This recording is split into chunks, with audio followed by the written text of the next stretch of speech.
Hello everyone, this is Nisha Patil, a professional makeup artist. Welcome back to my Makeup Gang episode. आज का हमारा topic है eye lashes. सो आज मैं बताऊंगी आपको कि how to apply your lashes, how to clean your lashes and how to choose your best lashes. So lashes क्यों इंपॉर्टेंट होते हैं हमारे मेकअप में, क्योंकि लैशेस आपकी ब्यूटी को इन्हांस करती है। सो हमें पता है कि मार्केट में बहुत सारी अलग अलग टाइप की अलग अलग शेप में आई लैशेस अवेलेबल है। सो इट्स वेरी डिफ़िकल्ट कि हम बेस्ट आई लैशेस कैसे चूज़ करें, क्योंकि कई बार क्या होता है कि हमने जो लैशेस अप्लाई की है वो लैशेस हमें सूट नहीं होती। तो ऐसा क्यों होता है? क्योंकि हमने जो लैशेस अप्लाई की है वो लैशेस हमें सूटेबल नहीं है, क्योंकि आई लैश भी आपको आई शेप के अकॉर्डिंग ही अप्लाई करनी है। सो जब भी आप लैशेस चूज़ करोगे तो आप चूज़ करते टाइम आपको रियल हेयर में ही चूज़ करनी है। सो अब मैं आपको बताऊंगी कि अकॉर्डिंग टू आई शेप आपको आई लैशेस कैसे अप्लाई करनी है। सो अब मैं बात करूंगी how to apply eye lashes according to eye shape. तो आई शेप के बारे में आपने लास्ट टाइम मेरा जो वीडियो है उसमें नॉलेज ले ही लिया है। सो अब मैं शॉर्ट में थोड़ा बात करूंगी। सो अब मैं बात करूंगी डीप सेट आइज़ के बारे में। डीप सेट आइज़ में आपको पता ही है कि उसका आईब्रो बोन का पार्ट उठा हुआ होता है। तो इसमें आपको इस टाइप के आई लैशेस यूज़ करनी है कि जिसका आउटर कॉर्नर में वॉल्यूम ज़्यादा हो, इससे आपकी आइज़ की डेंसिटी बढ़ेगी। सो अब मैं बात करूंगी राउंड आइज़ के बारे में। ये आइज़ ऑलरेडी राउंड शेप में होते हैं, तो आपको इसमें इस टाइप की लैशेस अप्लाई करनी है जो इनर कॉर्नर से कम हो और आउटर कॉर्नर में ज़्यादा हो, इससे आपकी आंखें बड़ी दिखेगी। सो अब मैं बात करूंगी आलमंड आइज़ के बारे में। ये आइज़ ऑलरेडी बहुत सुंदर होते हैं, इनके ऊपर ऑल टाइप की आई लैशेस अप्लाई हो सकती है, बट डिपेंड कि आपको क्या लुक कंसिडर करना है। सो अब मैं बात करूंगी हुडेड आइज़ के बारे में। हुडेड आइज़ के बारे में आपको पता ही है कि वहाँ का ब्रो बोन बाहर आया हुआ होता है, तो आपको ऑलरेडी आई शेडो से डेप्थ क्रिएट करनी है। देन आपको लॉन्ग लेंथ वाली जो लैशेस है वो आपको अप्लाई करनी है, इससे आपकी आँखें बहुत सुंदर दिखेगी। तो अब मैं बात करूंगी मोनोलिड आइज़ के बारे में। ये आइज़ में क्रीज कभी भी विजिबल नहीं होती, सो आपको यहाँ पे नेचुरल लेंथ वाली आई लैशेस यूज़ करनी है। सो अब मैं बात करूंगी क्लोज सेट आइज़ के बारे में। ये आइज़ ऑलरेडी पास होते हैं, तो इनके ऊपर इस टाइप की आई लैशेस अप्लाई करनी है जो मिडल टू एंड तक लॉन्ग हो, इनर कॉर्नर में कम हो, क्योंकि इनर कॉर्नर में आपने बड़ी वाली लैशेस अप्लाई की, इससे आपकी आंखों का डिस्टेंस और ज़्यादा दिखेगा। सो इसमें आप short to medium lashes apply कर सकते हो। सो अब मैं बात करूंगी प्रोमिनेंट आइज़ के बारे में। ये eyes already big, bright and alluring होते हैं, सो इसमें आपको इस टाइप की लैशेस अप्लाई करनी है जो शॉर्ट टू मीडियम हो, इससे आपकी आंखें सुंदर दिखेगी। सो अब मैं बात करूंगी वाइड सेट आइज़ के बारे में। वाइड सेट आइज़ में आंखों में बहुत ज़्यादा डिस्टेंस होता है, तो इसमें आप कोई भी मिंक लैशेस आप अप्लाई कर सकते हो। सो अब मैं आपको बताऊंगी how to apply your lashes, क्योंकि जो भी बिगनर्स मेकअप आर्टिस्ट है उनको पता नहीं होता कि लैशेस को कैसे अप्लाई करना होता है। क्योंकि बहुत सारे स्टूडेंट ने मुझे क्वेश्चन पूछा था कि मैम लैशेस को कैसे अप्लाई करते हैं। सो वही क्वेश्चन का आंसर देने में आई हूँ, और अब आज मैं आपको बताऊँगी कि लैशेस को कैसे अप्लाई करते हैं। तो सबसे पहले मैं लूँगी लैशेस। लैशेस को अप्लाई करने से पहले आपको चेक कर लेना है कि यहाँ पे आउटर कॉर्नर पे, इनर कॉर्नर पे वो ज़्यादा बाहर ना निकली हो। अगर निकली है तो आपको उसे सीजर से कट कर लेना है। अगर आपकी लैशेस के ऊपर वाइट लाइन हो तो उसे आप स्केच पेन से ब्लैक लाइन कर सकते हो।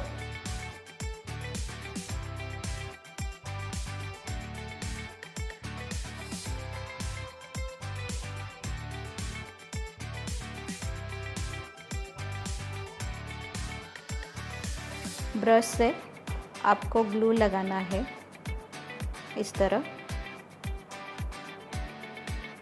ग्लू ज़्यादा भी होना नहीं चाहिए।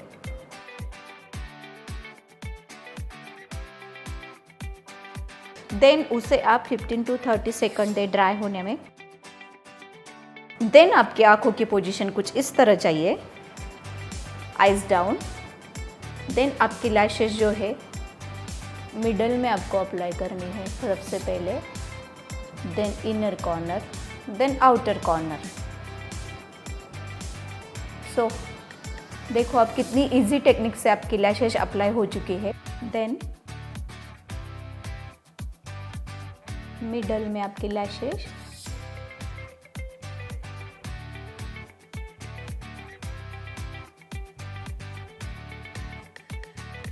आप देख सकते हो कि कितनी इजी तरीके से आपकी लैशेस अप्लाई होती है। सो तो मेरी लैशेस अप्लाई हो चुकी है। सो आप देख सकते हो कितने इजी तरीके से मैंने मेरी लैशेस अप्लाई कर ली है। तो कई बार लैशेस अप्लाई करने के बाद आपको थोड़ा स्टिकी स्टिकी लगता है, तो उसे इस तरह से आप सेट कर लें।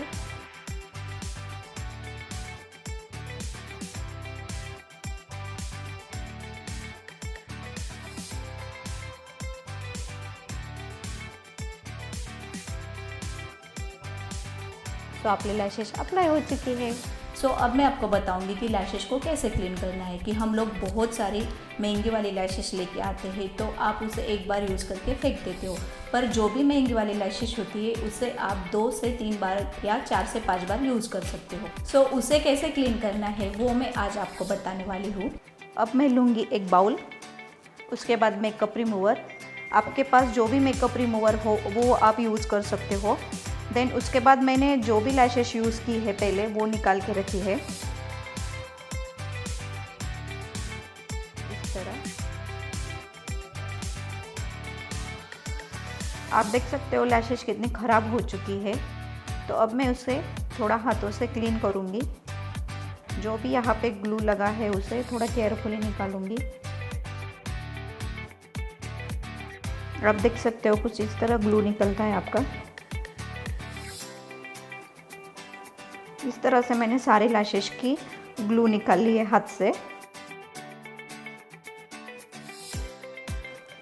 मैंने सारे लैशेस का ग्लू निकाल लिया है हाथ से। अब मैं सारे लैशेस को एक बाउल में डालूंगी। देन उसके ऊपर मेकअप रिमूवर,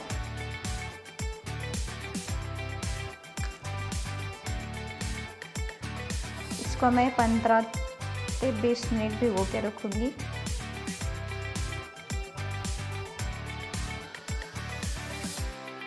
तो अब मैं लैशेस को निकालूंगी।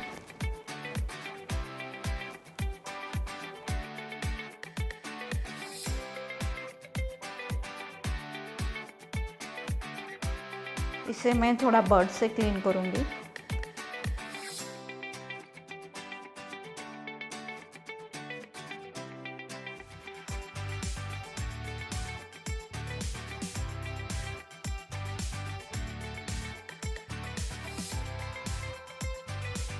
इस तरह से आपको सारी लैशेस के ग्लू निकाल लेना है।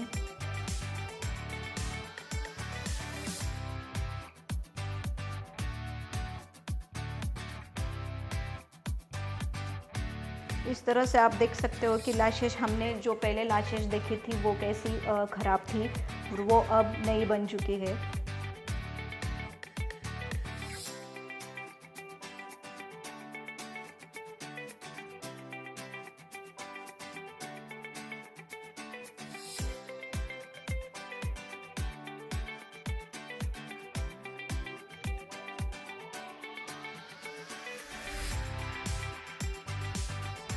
तो मैंने जो भी मेकअप रिमूवर लिया था आईलैशेस को क्लीनिंग के लिए वो पूरा ख़राब हो चुका है, आप देख सकते हो। सो इस तरह से हमारी लैशेस क्लीन हो चुकी है। सो अब आप देख सकते हो कि लैशेस कितनी अच्छी तरह से क्लीन हो चुकी है। पूरी डस्ट जो है यहाँ पे है और आपकी लैशेस पूरी नई की नई हो चुकी है। सो इस तरह से आप उसे पैकेट में डाल के फिर से रीयूज़ कर सकते हो। सो आज हमने देख लिए है कि लैशेस को कैसे चूज़ करना है, देन लैशेस को कैसे अप्लाई करना है एंड लैशेस को कैसे क्लीन करना है। सो ये तीनों चीज़ें आप ध्यान में रखें और प्लीज़ इसे आप फॉलो करें। And yes, it's very important कि आपको ऐसे आई लैशेस यूज़ करनी है कि जो कि आपकी पर्सनैलिटी के साथ आपको कंफर्टेबल भी हो। सो आपको ये मेरा टॉपिक अच्छा लगा हो तो प्लीज़ लाइक करें, कमेंट्स करें और सब्सक्राइब करें मेरे चैनल को।